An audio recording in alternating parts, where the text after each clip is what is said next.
Yeah. Welcome, everybody, to another episode of the Dream Crushers podcast. This time, recording in this place. The new abode.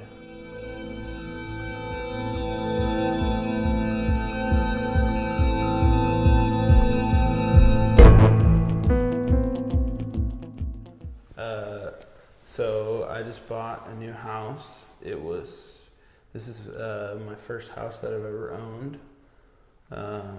I told myself, I think it was either at the end, maybe towards the end of last year, or in kind of the beginning of this year, I told myself that I wanted to buy my first house. And I had kind of been had it in the back of my mind for a few years that that was something I needed to do, but I just didn't really put actual thought into it and wasn't really working towards it besides saving money here and there. I wasn't making the steps to actually buy the house, And so how long was this? You said, when did you decide you were going to do this? It was either the very end of last year, maybe December, or the very beginning, January or something of this year. I decided I'm going to start the process of trying to buy a house, see what I got to do, talk to realtor, actually start looking for a house, and see what was all entailed in that. And since it was my first time doing it, I didn't know anything of what it was entailed, so I had this kind of image in my head that it was going to be just this giant task, you have to buy a house, you gotta get a realtor, and then you have to do all this stuff with the bank, and there's all this official paperwork, and I'm like, oh my gosh, it just seems so overwhelming and so much work. And there's a lot of steps involved, but honestly, if you have a good real estate agent and you have a solid lender that you're going with that's really nice and helpful, it is completely pain-free. It was so easy to do, and it was crazy because I had this thought in my head of what it was like, and it wasn't anything like that. It was a very simple, enjoyable process. Most of the stuff, even signing paperwork and stuff, where I'm sure in the past you probably had to keep going into somewhere to sign paperwork physically. Now they have everything online. 95% of the paperwork that I did was online, and you just use DocuSign, where it's a solid, secure website. And there's got to be a change just recently, because we bought our house 4 years ago-ish. It was all exactly what you just said, just going in, meeting people, setting up appointments, going here, going there. It wasn't that big a deal. I think the point you were trying to get across is that it's not as daunting as it seems. Yeah. But it still sounds like it's a lot easier nowadays than it even was 4 years ago. Yeah, everything was super streamlined. It was literally so easy. And as far I had fairly good credit, so that stuff was pretty easy. I think the hardest part for some people is getting the original loan started, or getting approved for how much you can get approved for. And that was a slight challenge, just because I didn't get approved for a crazy amount of loan. I didn't want that because I didn't want the giant mortgage payment, but that did kind of limit my options of what I was looking for. Right. And the market's pretty high right now too, so it's that kind of stupid high right that combination of things really limited me in what I was able to look at. Luckily, I had a kick-ass realtor who's actually my aunt, and she shout out to Terry Chapman, awesome realtor. If you need one in Vegas, she's awesome and friendly, and she knows everybody. But she just put in the work and just grinded to find exactly what I wanted. It was in my price range, and it was super awesome. So I'm super grateful to have that, and the lender was super nice. And the process went pretty smooth, but I just DocuSigned on my phone, on my email most of the time. Just signed it away with my finger, and now here we are. It's been probably, when did I start? Do you remember when I started looking? Looking? I know that it's super quick though, because I remember telling you that expect to be looking for the next year or so, because ours sounded very similar, but we were looking for 2 years might not be an exaggeration. And maybe the higher market is actually a benefit as far as that goes, but everything was low back then. Again, just 4 years ago. So much to look at. Well, I mean, everybody was buying stuff up, and I know you experienced a couple of them with cash buyers coming in and just scooping it up. It's like, fall in love with this house. It's like, oh, this is it. This is the one. This is it. I want to make a bid. And oh, sorry, you lost it. Cash buyer came and scooped it up, and it was like that for 2 years, if not more than 2 years. We were living with my wife's mom and trying to save up, and it just took forever. So then when you got this, I was like, shit. Yeah, really? I think honestly it was like 2 to 3 months of like when I actually talked to the lender, and then till now.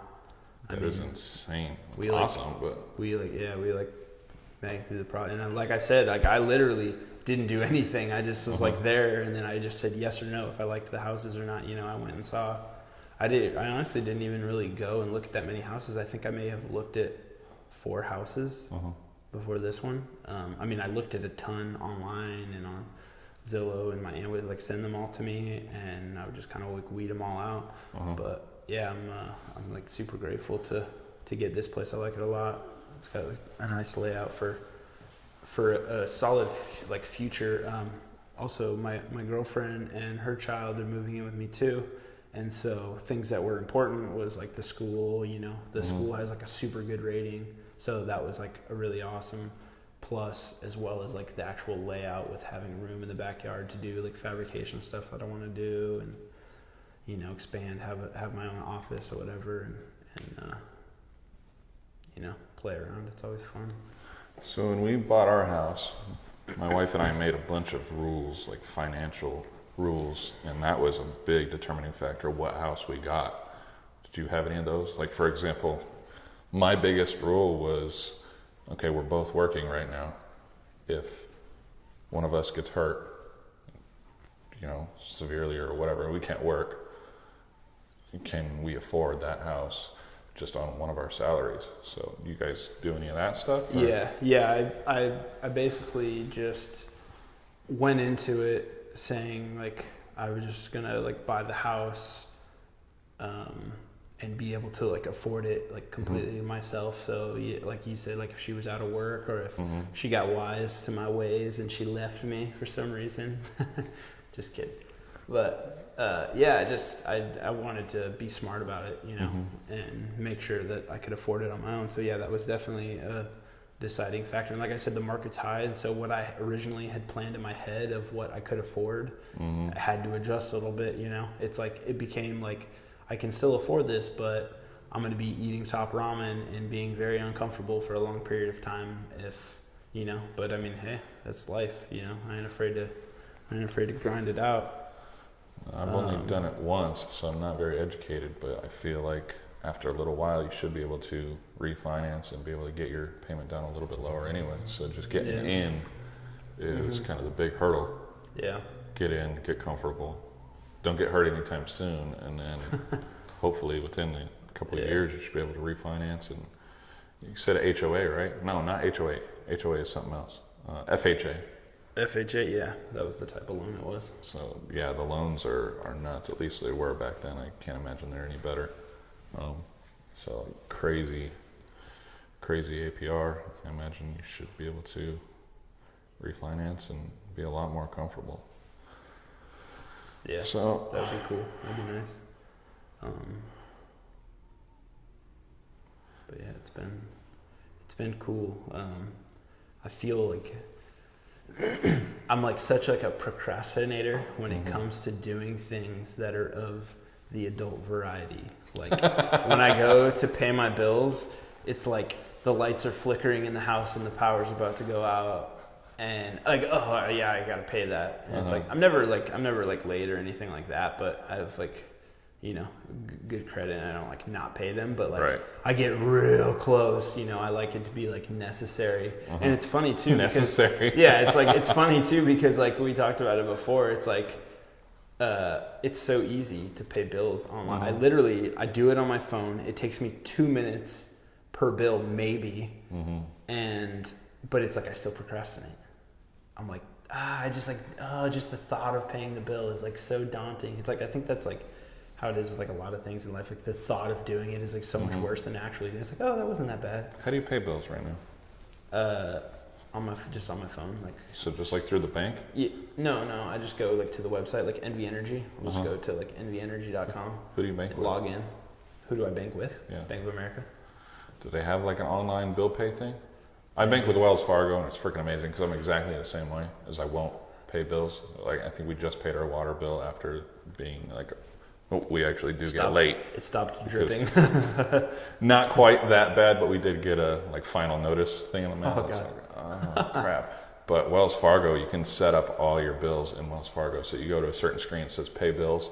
You're just like, It's a whole list. Yeah, you just, some of them, the ones that change, you got to type in the number. But I mean, you click send, and as long as you kind of keep on top of it, because it's like a 3-day delay. I don't know if they actually send out a paper check or something like that. Regardless, it's super fucking handy. Yeah. Just to sit down on the couch and you're watching TV. It's like, oh, I got to pay my bills. And then I also have another app that keeps track of my bills, and it dings me whenever something's due. So it's like, I'm very adulting very well right now. So I recommend it. Yeah, it's funny. If they have it. I'm like somewhat old school also, because I have this like leather bound book that has like a notepad in it, like a legal notepad, and I write out all my bills. So like I have a paper form that has each month, and so like it'll just be like, you know, a section, and then once I'm done paying those bills for the month or whatever, I like draw a line, and then the next month I go down, I write the date, and then I write each bill: power, water, gas, phone, Cox, internet. That sounds miserable. And then I write how much it is, and then as I pay them off, I just check it off. And then it makes it super easy for me. And I think I get that from my grandpa, because I think he used to do something like that, and that's probably like where I like picked it up, and I saw him do it, and I was like, oh, that's kind of a good idea. And so like, but it's kind of handy because it's super easy to just look back as I'm paying this month's bill. I can just look back and see, oh, that's how much I paid last month. And I know that you can look at your records on your phone, but it's so much simpler just to look at a piece of paper. And it doesn't take me any longer to pay my bills because I'm just sketching it out. It's like just my system and how I like go about it. And then it also shows me the date that I paid the bills last. And I'm like, oh, if it's getting close to that date, like my bills are probably coming up if I haven't seen like a paper bill or something. So it's just kind of like, I just keep like a solid like history of like what my bills are, and then I can kind of see it. Hopefully I'm not the only one, but I feel like technology is making me lazier, because that little amount of work that you're talking about, it just sounds like high school homework all over again. Right. And I guess that's why I love my app so much, is it's just pushing a couple buttons real quick. And so, and even still, I still procrastinate until I get a final notice. So I guess it just depends on the person. Don't suck as a person, but yeah. Still recommend it though. Yeah. I know you like the app. It does the same thing. It keeps track of everything. So I mean, you got one, it dings you when it's time to pay it. 2, it tells you what it was last time. Yeah. You could choose your dates. You could choose if it's. I should look it up though, because I'm talking it up so much, and everybody's gonna be like, "Wow, that sounds cool. What is it?" Anywho. Yeah.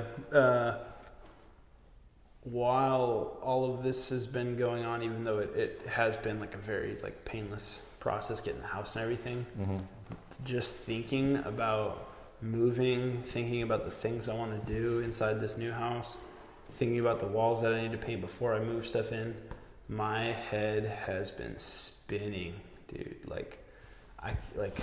I can't even like sit down and like enjoy a meal without my brain like wandering off to think about what I need to do in the house or what I need to get done. Or besides that stuff, like projects that I'm working on in my whatever free time like I have left, like other stuff that I have to finish for other people or for myself. Like it bounces in between that and the house. And it's like, I don't even remember what my sandwich tasted like, because like I'm not even there, you know? It's like my head is like just so far gone right now. It's been like insane trying to like keep a level head. So how long do you have to move? How long do I have till I have to move out? No, how long? Well, yeah, how long do you have? What is allotted before you're screwed and you got to be out of that house? Never. Never? Yeah. Must be nice. Yeah. So you'd be able to move for the next 6 months? I could, but my girlfriend has to be out of her apartment by the 11th, so it'll probably be pretty soon after that. Yeah, at least stuff like that. It's super easy. You just bring over the necessary stuff: beds, couches, TV if you want to consider that necessary. But you got a kid, so definitely necessary. Yep. I think I'm just gonna I want to just get the painting done before I start moving like big stuff in, and then once the painting's done, I'm just gonna rent a truck and just move all the big stuff, and then I can come back for whatever the little stuff I need to get. So that's. It almost sounds like the way to go, because we box up stuff every time we move. A few times. You box up stuff. We still have boxes. Like I said, it was 4 years ago. We still have boxes in our house that haven't been unpacked. I know. And in my mind, those are the boxes that are like, let's throw them away. That's Don't even look at it. Yeah, we haven't needed it in 4 years. So there's no need for it. It's like obviously. As soon as you crack that box open, you're like, oh, I missed that. That's how I am like with clothes I haven't seen. It's like, man, I should get rid of this shirt. I haven't worn it in 4 years, but it's like, oh, but I just didn't know that I had it, but I really like it. Now that I know that I have it, I'm like the worst about that hoarder syndrome. But if you really have a whole bunch of nearly unlimited time, it'd be awesome just to get some tubs or something and just bring over a little bits here and there. And put it away. Yeah, basically, it would be so much easier, and I bet it would go so much smoother. Take a hell of a lot longer, but like you said, get a truck, get the big stuff. A little bit longer, as weird as this sounds, a little bit longer short term, but in the long term, it's not as long because, like you said, you're not unpacking for 8 months. Right. So it's like, really, is it longer? Not really, but.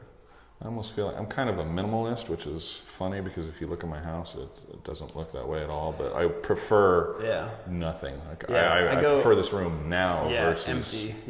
So I feel it's weird because I feel so much like cleaner and like I can breathe, like less anxious if there's like less stuff. But at the same time, I'm a hoarder. It's like, what the fuck?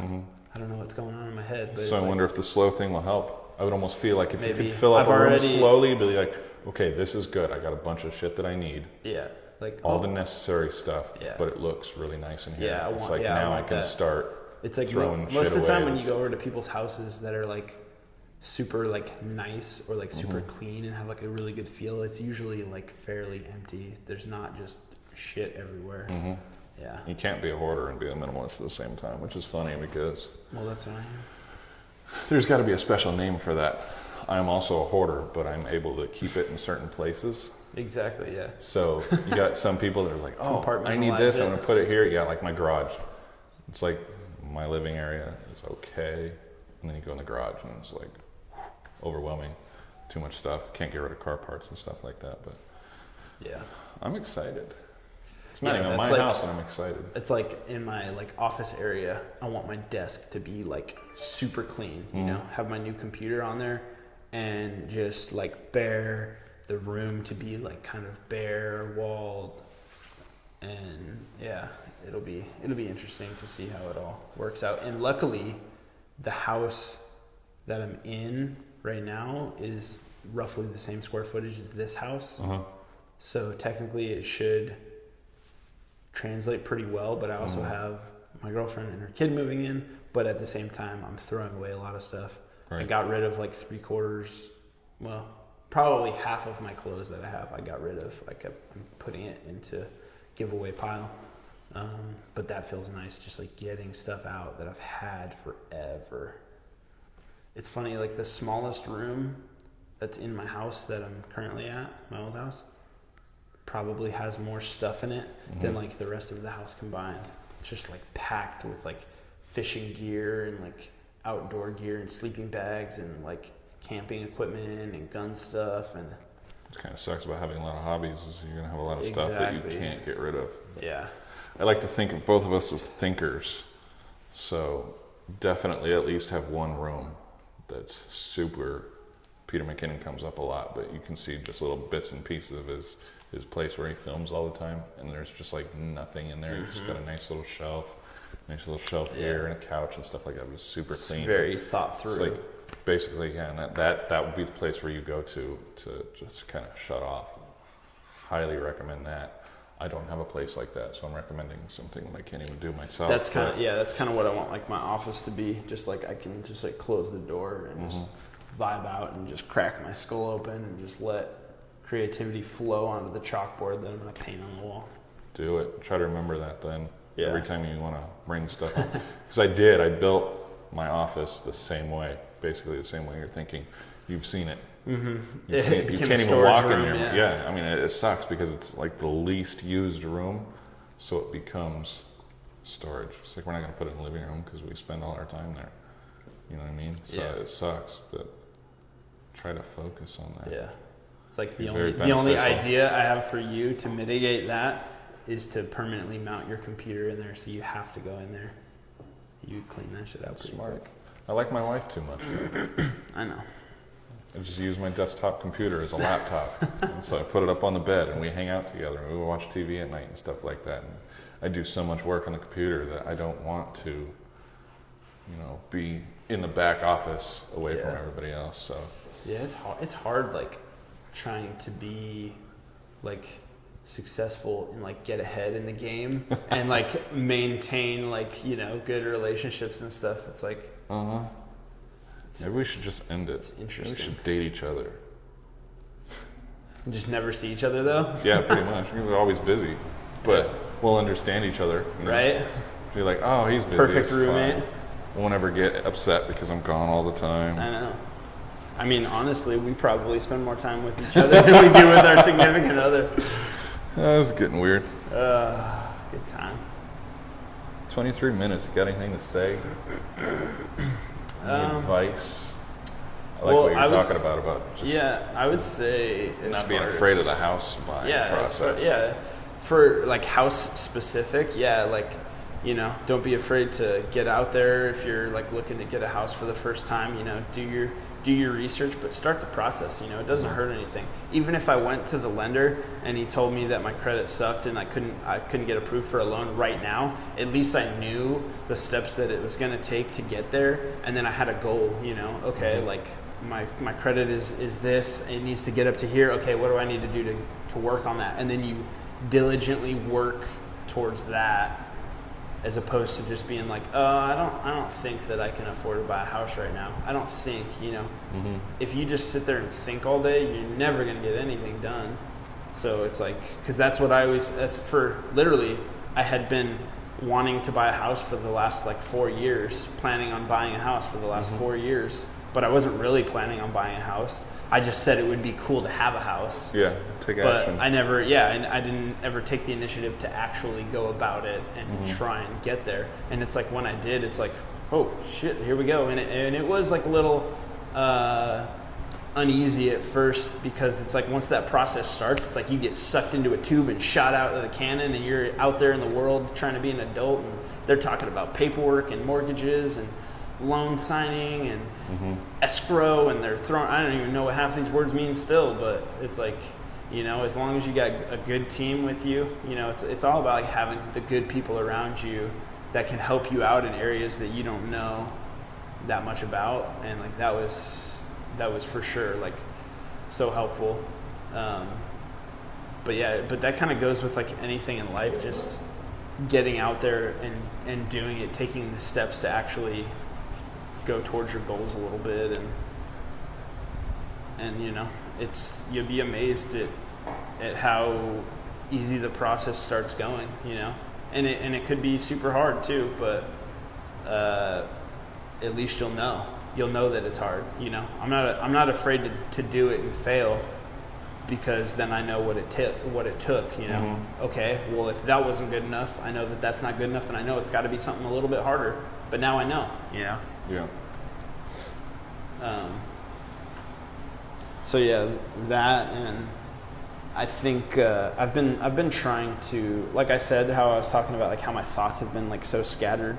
I've been really trying to. That's like the whole point of like the whole like mindfulness thing and like the meditation and like being present, is it like helps with that. And I'll be like 100% honest, like I just haven't been like disciplined enough with that to where I haven't been like helping myself out. I tried like a couple times to do like a little meditation here or there, but like my brain has been so like scrambled. It's like sometimes in life you just have to kind of wait it out, you know, wait until it slows down a little bit, because you know, sometimes you just like try and it seems like you don't get anywhere. So it's like, just hold on, you know, wait, you know, you don't need to give up, but you just kind of need to sit tight for a minute, and things will even out a little bit. It's like when you get caught by a wave that you're not expecting, when you're out like swimming in the ocean, and it's like you try and fight it and like swim, it's like you can't get anywhere. It's like you just got to wait for it to run its course and kind of settle, and then you can pop back up and breathe again. Right. So, you know, I think this one's a good episode for some advice on house stuff. Stop me if you disagree, but I think this kind of sounded like we're making it sound like buying a house is necessary, and I don't think that's true at all. In fact, here's my beliefs on this kind of stuff, and this is more just life in general, is if you're renting, try to figure out how to get out of that. I don't agree with renting at all, especially because rent is like 9 times out of 10, it's more than the mortgage itself anyways. Yeah, exactly. So I mean, it's getting the house that's the hard part. But I mean, if you're in an apartment or something like that, try to figure out how to get out of that. Because, yeah, that's money that you can be putting in your house. And if you're living somewhere for free, I would say milk that as long as you fucking can. But be smart about it. Yeah, be smart about it. Well, yeah, no, don't waste your time. Yeah. Don't waste your time at all. But that's when you make up your mind when you're in that position and you don't have that many bills. Like if you're living with your parents or something, oh man, I envy that. I was in that life a long time ago, and I screwed it up. I could have been saving, I could have been building my credit, I could have been doing all that stuff, and I didn't. So if you're living somewhere with very low bills, milk that, be smart about it, save some money. Prepare yourself for purchasing a home or something like that. And yeah, renting is a tough thing to get out of though. Yeah. Because you're already spending so much money, it's hard to save any money. So I don't even know how to get out of that hole, to be honest. But I would advise you to figure it out. Yeah. And then jump on that home buying thing, because I would say that's probably good for just about everything. Is once you jump into it, you start realizing that it's not as complicated, because everything from a distance seems so hard. Exactly what you're saying about this, but I mean, that's everything. It's starting a business, that's whatever. It's like, what's the first thing? What do I do? Yeah, learning a new skill set, you know? Just start whatever. Start it and just wait for the challenges to start coming and figure them out one at a time. And it's getting a little overwhelming thinking ahead, but there's do it. Life is crazy and life is busy, but yeah, if you just put your head down and like spotting a goal you want and deciding. I think it's really important when you see a goal or see something that you've kind of been wanting for a while, to decide that it's important. Okay, this is important now. It's important enough for me to want to do it. But yeah, I would say, I'm not saying that everybody should buy a house or they need to buy a house, but it's just something that I wanted to do, and I was kind of surprised by myself that I was able to do it, you know. Well, good. Congratulations, sir. Thank you. I'm happy. I'm excited to see what comes of it. It will be a fun experience. We are very excited about it. I'm going to let you wrap this up, since this is your house and basically your podcast. Welcome to my house. Never mind. All right. Well, yeah. Thanks for hanging in there with us, guys. This one I know was probably slightly different for those of you who have been kind of following along. Most of them are very structured. We just kind of pick a topic and talk about that one specific thing. This one I just kind of wanted to break in the new house with just a little chat with my buddy here, and have you guys let in on some of the stuff that we talked about, because like I said, it was stuff that I had not really thought about before, and it was something that I struggled with. So maybe if some of you guys are out there and thinking about getting a house or thinking about starting a new hobby, or you want to become a wood carver or whatever you want to do, and you kind of are questioning whether or not you can do it, just take the baby steps to start doing it. You know, you eat that whole pie one bite at a time, and you'll be full by the end of it. Thanks for tuning in. All right, go crush your dreams. I just winked. I don't wink. Why did I wink?